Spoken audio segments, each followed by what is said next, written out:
Hello everyone, कैसे हो आप सभी। आई होप सभी अच्छे होंगे। आज की इस वीडियो में हम सीखने वाले हैं इंसर्ट के अंदर शेप लेना। और मैंने पिछली वीडियो में शेप लेना आपको बताया था और उसके जो बाकी के टूल्स बचे हुए थे वो आज इस वीडियो में हम सीखेंगे।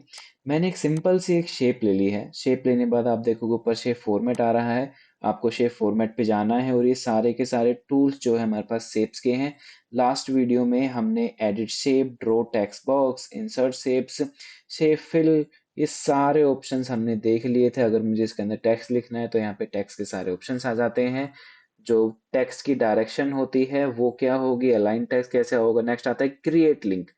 क्रिएट लिंक भी हम देखेंगे। और आगे हम साइड में जो राइट में सारे टूल्स दे रखे हैं इन सभी को भी हम गहराई से जानेंगे। चलिए स्टार्ट करते हैं। ये हमारी एक शेप है और मैंने इसके अंदर कुछ लिखा हुआ है। मैं यहाँ पे लिख देता हूँ रेक्टेंगल।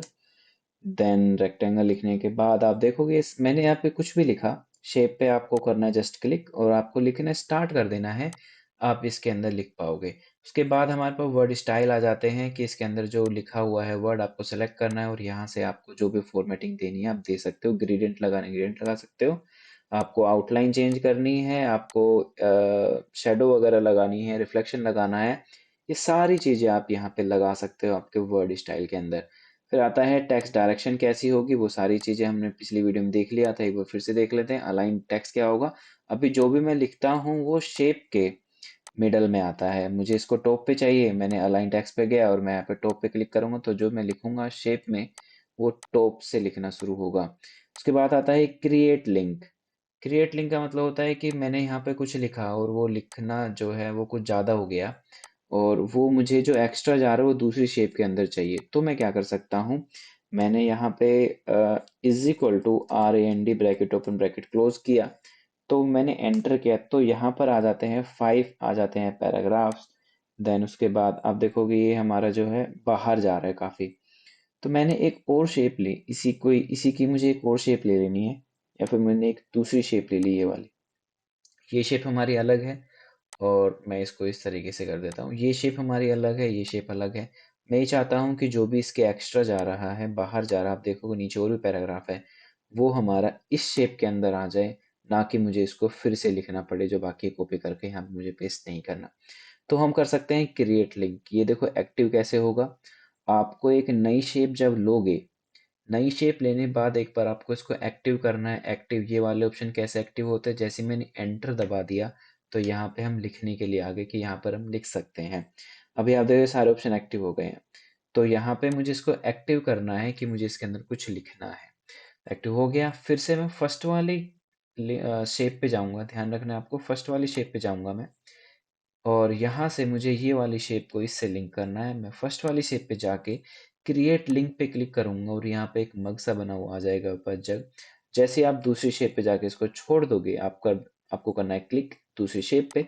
तो वो जो बाकी का जो कंटेंट है वो इस शेप के अंदर आ जाएगा। अभी भी रह रहा है डेटा। अभी आप देखोगे इसके नीचे हमारे पास और भी चीजें आ जाती हैं। अभी अगर रह रहा है तो आप एक और शेप लेना चाहते हो।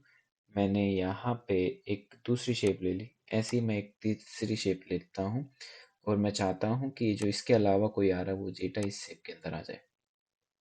तो आप क्या कर सकते हो, आपको इस शेप पे जाके एंटर करना है सबसे पहले। तो ये सारे ऑप्शन हमें एक्टिव करने हैं, अदरवाइज वो ऑप्शन काम नहीं करेगा। फिर आपको फर्स्ट वाली शेप पे जाना है जो इससे पहले है, जिसको आपको लिंक करना है। इस पे जाके आपको करना है क्रिएट लिंक। देन अभी ये जो आ रहा है आपको यहाँ पे छोड़ देना है। देन ये इसके एक्स्ट्रा जो भी आ रहा था वो यहाँ पर आ गया। बस इसके बाद इसके अंदर कुछ नहीं था, इतना ही था, ये खत्म हो गया। तो ये चीजें थी। आप इसको लिंक कर सकते हो क्रिएट लिंक की हेल्प से। आपने यहाँ पे कुछ भी चेंजेस किए या फिर आपने इसको डिलीट कर दिया तो क्या होगा, ये सारा का सारा उठ के हर एक शेप में से चेंज हो जाएगा। तो आपको हर एक शेप को चेंज नहीं करना पड़ेगा अगर आपको कुछ इस तरीके से लिखना है तो। ओके, तो यही था क्रिएट लिंक। अगर आपको लिंक को ब्रेक करना है तो आप यहाँ से ब्रेक लिंक कर सकते हो। मैं चाहता हूँ ये वाली शेप है, इसके बाद वाले कोई भी लिंक ना रहे, इसके अलावा बाहर जाना ही नहीं चाहिए कुछ भी। तो मैंने यहाँ पे क्लिक किया, ब्रेक लिंक पे क्लिक कर दिया। ये सारा का सारा इसी शेप के अंदर है। बड़ा करूंगा तो इसी शेप में दिखेगा, लेकिन वो इससे बाहर नहीं जाएगा। तो मैं अंडो कर देता हूँ, मुझे इसके अंदर चाहिए था तो मैं इसको अंडो कर देता हूँ। अंडो करने की शॉर्टकट की होती है Ctrl Z। आगे हम बढ़ते हैं, पोजीशन आती है। पोजीशन है कि ये जो हमारी शेप है ये पेज में कहाँ पे सेट होनी चाहिए। तो मैंने पोजीशन पे क्लिक किया। अभी आप देखो इन लाइन विद टेक्स्ट आ रहा है, by default in line with text आता है या फिर इन फ्रंट ऑफ टेक्स्ट आता है। तो मैंने यहाँ पे क्लिक किया। फर्स्ट आ रहा है कि ये जो पोजीशन इसकी कहाँ होनी चाहिए, पेज के बिल्कुल टॉप पे होनी चाहिए, पेज के मिडल पे होनी चाहिए, पेज के टॉप पे राइट पे होनी चाहिए। तो वो आप अपने यहाँ से पोजीशन इसको अपने हिसाब से सेट कर सकते हो। ओके, उसके बाद आता है रैप टैग्स। तो वैसे तो आप अपनी पोजीशन इसको उठा के आपको जहां मर्जी रखनी है वहां पे आप रख सकते हो, बहुत इजी है। फिर आता है रैप टैग्स। रैप टैग्स में कुछ देखने वाली बातें हैं। मैं इन सबको डिलीट कर रहा हूँ। यहाँ से मैंने डिलीट कर दिया, यहाँ से मैंने ये भी डिलीट कर दिया, और इन सब में से मैं कंट्रोल ही करके सब कुछ पैराग्राफ भी डिलीट कर देता हूँ। सिर्फ मैं एक शेप रखता हूँ। मैं बाहर लिखता हूँ is equal to R A N D bracket open bracket close. तो ये चीजें अब देखते हैं, हम थोड़ा सा समझते हैं। रैप टैग्स क्या होता है? रैप टेक्स्ट होता है कि आपको ये शेप कहाँ पे लगानी है, किस तरीके से इसको रैप करना है, टेक्स्ट को कैसे कैसे आपको सेट करना है, बेसिकली ये है। मैंने क्लिक किया शेप के ऊपर, आपको शेप फॉर्मेट पर ही जाना है। आप रैप टेक्स्ट पे जाओगे तो यहाँ पर क्या ऑप्शंस आते हैं। जो भी हम शेप लेते हैं वो by default in front of text होता है, मतलब मैंने कुछ लिखा हुआ है पीछे तो वो उसके ऊपर आ जाएगी शेप।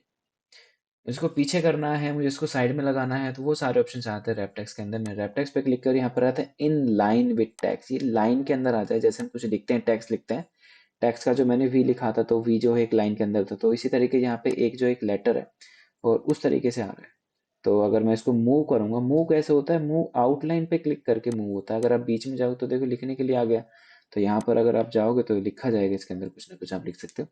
हटाना है तो आप इसको आउटलाइन पे क्लिक करके आप इसको मूव कर, देखो मुझे इसको वी के बाद लगाना, तो आप देखो वी के बाद आ गया। तो क्या हुआ, ये क्या है, ये इन लाइन विद टेक्स्ट है। आई होप आपको समझ में आ गया होगा। उसके बाद हम बात करते हैं स्क्वायर। अब देखो क्या हुआ कि जो हमारा टेक्स्ट है वो स्क्वायर में रैप हो जाएगा। अब देखो कि काफी अच्छे तरीके से स्क्वायर में रैप हो रहा है। जो भी हमारे टेक्स्ट हैं वो साइड हो गए हैं एक स्क्वायर शेप में। ओके, तो आपको अगर ऐसे लगाना है किसी भी शेप को तो आप इस तरीके से लगा सकते हो। काफी अच्छा आपको दिख रहा है, यहाँ पे डिजाइन इसका सही है। और आगे ऑप्शंस आते हैं, देख लेते हैं क्या है। और अगर मैं एक दूसरी शेप लेता हूँ, मैंने एक सर्कल लिया, मैं यहाँ पे नीचे एक सर्कल लेता हूँ। ओके, इसमें मैं वही चीज लगा देखता हूँ स्क्वायर। मैंने यहाँ पे स्क्वायर लगा, तो आप देखो ये स्क्वायर में रैप होंगे। और अगर इसके बाद आ रहा है टाइट, अगर मैं ये करता हूँ तो क्या होगा, देखो यहाँ पे जैसी हमारी शेप है ना उसके अकॉर्डिंग वो रैप होने लग जाएगा। देखो ये स्क्वायर में नहीं आ रहा है, जैसी मेरी शेप है उसके अकॉर्डिंग टेक्स्ट हमारा ऑटोमेटिक रैप हो रहा है। और अगर मैं स्क्वायर पे क्लिक करूँ तो स्क्वायर में ही रैप होगा, बिल्कुल स्क्वायर में ही रैप होगा, आप देख सकते हो। तो मैंने कर दिया टाइट। थ्रो और टाइट सेम है दोनों। फिर मैंने किया टॉप एंड बॉटम। तो हमारा जो टेक्स्ट है वो या तो टॉप पे होगा या बॉटम पे होगा, ये देखो इस तरीके से कुछ। उसके बाद ऑप्शन आते हैं बिहाइंड टेक्स्ट। ये जो हमारी शेप है वो टेक्स्ट के पीछे आ गई है, तो इससे क्या होगा, शेप हमारी पीछे चली जाएगी। इन फ्रंट ऑफ टेक्स्ट किया तो वही ऑप्शन आता है कि हमारे हमने जो शुरू में लिया हुआ था, हमारी शेप जो है फ्रंट पे आ जाएगी। उसके बाद आता है एडिट रैप पॉइंट। आपको अपने हिसाब से इसके पॉइंट्स रैप करने हैं। तो मैं चाहता हूँ कि जो हमारा टेक्स्ट है वो यहाँ से थोड़ा सा साइड में हो जाए। तो मैंने जो पॉइंट है, पॉइंट के हिसाब से मैं इसको रैप कर सकता हूँ। मैंने इसको बड़ा कर दिया, तो ये कुछ इस तरीके से रैप हो जाएंगे। तो आपको जैसे भी अपने हिसाब से करने हैं वो आप अपने हिसाब से कर सकते हो। बस मैंने बाहर क्लिक किया तो हमारा ये फिक्स हो गया, आप देखोगे इस हिसाब से रैप हो जाएगा। रैप टेक्स्ट पे आगे करते हैं। उसके बाद हम आते हैं ब्रिंग फॉरवर्ड सेंड बैकवर्ड। ये हमारे पास ब्रिंग फॉरवर्ड क्या दे रखा है, सेंड बैकवर्ड क्या दे रखा है। मान के चलो हमारे पास तीन शेप है, ये शेप है, ये मैं इसको नीचे ले आया और इसी की मैं डुप्लीकेट कर लेता हूँ। डुप्लीकेट लेने की शॉर्टकट की होती है कंट्रोल डी। कंट्रोल डी करोगे शेप पे जाके तो इसकी डुप्लीकेट आ जाएगी। मैंने इनको तीनों को कुछ इस तरीके से रख दिया। ओके, इसमें मैं अलग अलग कलर कर देता हूँ। इसमें मैंने ये कलर किया और इसमें मैंने इस तरीके से कर दिया, इसको मैंने ये दे दिया। अभी हमारे पास तीन शेप आ रखी है। ये वाली शेप बहुत पीछे है, ये वाली शेप उसके बाद है और ये वाली शेप उसके बाद है। जैसे मैं शेप लेता हूँ उस अकॉर्डिंग वो अलाइन होती है।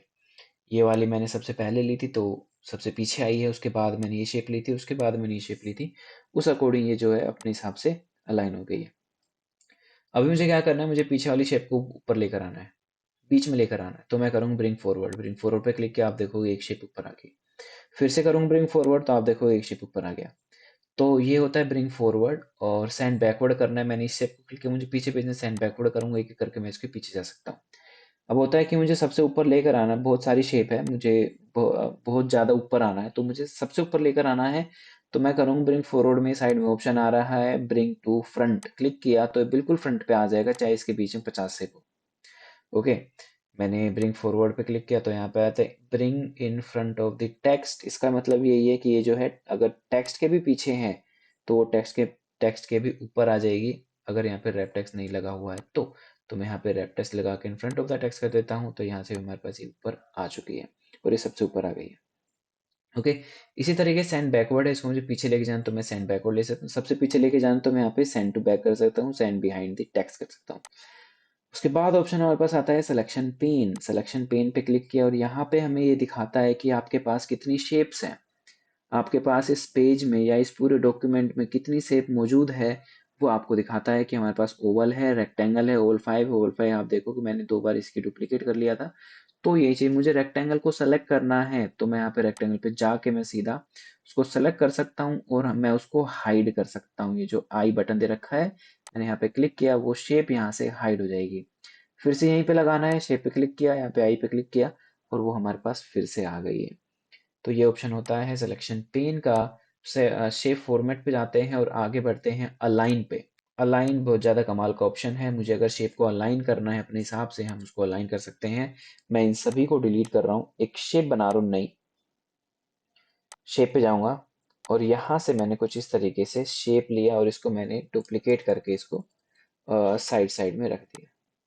ठीक है, कुछ ऊपर है, कुछ नीचे है, किसी में ज़्यादा गैप है, किसी में कम गैप है। अगर मैं इसको अपने हाथों से लगाने बैठूं, मुझे इक्वल इक्वल करना है, तो शायद मैं इसको ना कर पाऊं बिल्कुल सही से।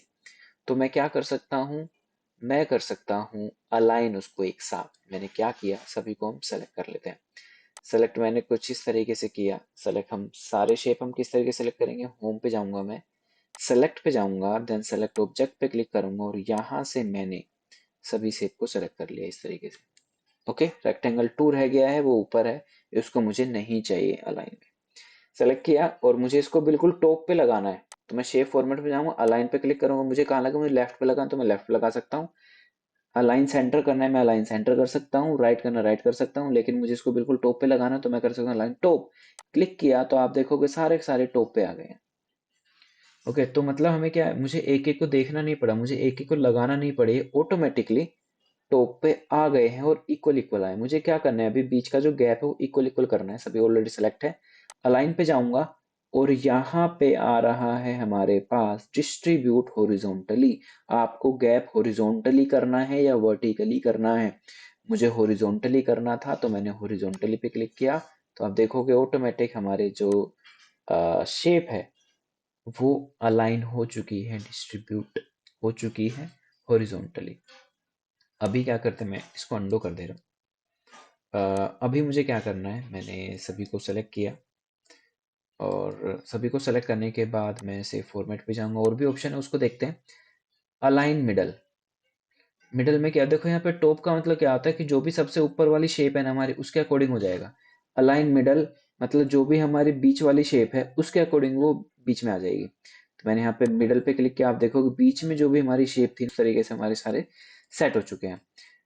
मैं अलाइन पे क्लिक करूंगा, अलाइन बॉटम, बॉटम पे जो भी सबसे नीचे हमारी कौन से पे, ये वाली शेप है, तो इसके अकॉर्डिंग हमारे पास सारे जो है अलाइन हो जाएंगे। अलाइन बॉटम पे क्लिक किए, सारे के सारे हमारे अलाइन इस तरीके से हो चुके हैं।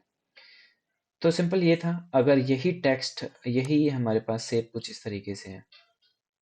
ओके, और मैंने इसको उल्टा सीधा कुछ इस तरीके से लगा दिया, कोई आगे है, कोई ऊपर है, कोई नीचे है, जैसे भी है यहाँ पे कुछ इस तरीके से लगे हुए हैं। अभी मुझे इन सभी को लेफ्ट में अलाइन करना है। होम पे क्लिक करूंगा, सेलेक्ट करूंगा, सेलेक्ट ऑब्जेक्ट पे जाऊंगा, देन यहाँ से मैंने पूरे को सेलेक्ट किया, शेप फॉर्मेट, अलाइन, लेफ्ट में लगाना है, सेंटर में लगाना है या राइट में लगाना है। तो लेफ्ट में लगाना है, क्लिक किया, लेफ्ट में आगे सारे। सेंटर में करता तो सेंटर में आए थे, राइट में करता तो राइट में आता। अभी जो गैप मुझे इक्वल इक्वल करना है तो करेंगे डिस्ट्रीब्यूट वर्टिकली, क्लिक किया, ये हमारे वर्टिकली डिस्ट्रीब्यूट हो चुके हैं। तो अलाइन में ये सारे ऑप्शंस आपके पास आ जाते हैं। ओके, तो इन सबको देखना है आपको, कर करके प्रैक्टिस करनी है, आपको अच्छे से समझ में आ जाएंगे। उसके बाद आता है ग्रुप। ग्रुप का मतलब है मैंने एक अच्छी सी एक शेप बनाई, मैंने कुछ भी एक अच्छा सा डिज़ाइन बनाया और उसमें बहुत सारी शेप्स मैंने यूज़ की हुई। ये मुझे लग रहा है एक डिज़ाइन है और इसमें मैंने बहुत सारी शेप यूज़ की हुई है और अगर मुझे इसको उठाना है, मुझे इस सभी को उठाना है, तो मैं बाहर क्लिक करता हूँ और अभी क्या करते हैं वो, अगर मुझे इन सभी को उठा के साइड में रखना है तो क्या मुझे इसको फिर से सेलेक्ट करना पड़ेगा सारा? अगर मैं उठाऊंगा तो एक एक हमारी शेप उठेंगी। तो मुझे इस पूरी शेप को एक ही बनाना है, तो हम करते हैं ग्रुप। मैं शिफ्ट के साथ दूसरी शेप को सेलेक्ट भी कर सकता हूँ। अगर हमारे पास 4-5 शेप है तो आप शिफ्ट यूज़ कर सकते हो और अगर बहुत सारी शेप है तो आप होम पे जाके सेलेक्ट में सेलेक्ट ऑब्जेक्ट यूज़ कर सकते हो। तो ये था मेरे पास, मैं शेप पे जाऊँगा और इसको ग्रुप कर दिया। ग्रुप किया तो आप देखोगे ये पूरा एक ही बन गया। ये पूरा एक ही ऑब्जेक्ट है। ठीक है, ये सारे हो गए ग्रुप। अगर मुझे एक को सेलेक्ट करना है, ग्रुप पे एक बार क्लिक करोगे, आप फिर से एक बार क्लिक करो किसी भी शेप पे, वो शेप हमारी सेलेक्ट हो जाएगी। को चेंज करना है आप चेंज कर सकते हो। ओके, तो ये कुछ इस तरीके से हमारे पास ऑप्शंस थे। आपको क्लिक करना है, ग्रुप पे जाना है, अनग्रुप करना है, आप अनग्रुप कर सकते हो। अनग्रुप पे क्लिक करोगे सारे के सारे अलग अलग हो जाएंगे। उसके बाद आता है रोटेट करना। रोटेट 90 डिग्री आपको रोटेट करना है पूरा, या आपको लेफ्ट 90 डिग्री करना है, फ्लिप करना है या फ्लिप हॉरिजॉन्टली करना है। आप इस तरीके से उसको रोटेट करा सकते हो। इसकी मुझे हाइट विड्थ वगैरह सेट करनी है, तो आप देख सकते हो उसकी हाइट मुझे कितनी रखनी है और इसकी विड्थ मुझे कितनी रखनी है, वो मैं यहाँ से एक नंबर दे सकता हूँ कि मुझे फिक्स विड्थ इतनी रखनी है। ओके, तो शेप्स के अंदर हमारे पास सारे यही ऑप्शंस थे। इन शेप्स की हेल्प से और इन ऑप्शन की हेल्प से आप बहुत कुछ नया बना सकते हो। क्रिएटिविटी आपको जैसे भी लगाना है वैसा आप बनाओगे। आज की क्लास में सिर्फ इतना ही। नेक्स्ट वीडियो में हम सीखेंगे इंसर्ट में पिक्चर, एक पिक्चर लेना और पिक्चर को हम किस तरीके से एडजस्ट करते हैं, एडिटेबल बनाते हैं उस पिक्चर को, और कैसे हम उसका बैकग्राउंड रिमूव कर देते हैं। ये सारी चीज़ें हम पिक्चर के अंदर देखेंगे, कौन कौन से टूल्स होते हैं पिक्चर के अंदर, वो सारी चीज़ें हम देखने वाले हैं इन नेक्स्ट वीडियो। अगर आपको हमारी वीडियो अच्छी लगी हो तो इसको लाइक करें, सब्सक्राइब करें और दूसरों को शेयर करें। धन्यवाद।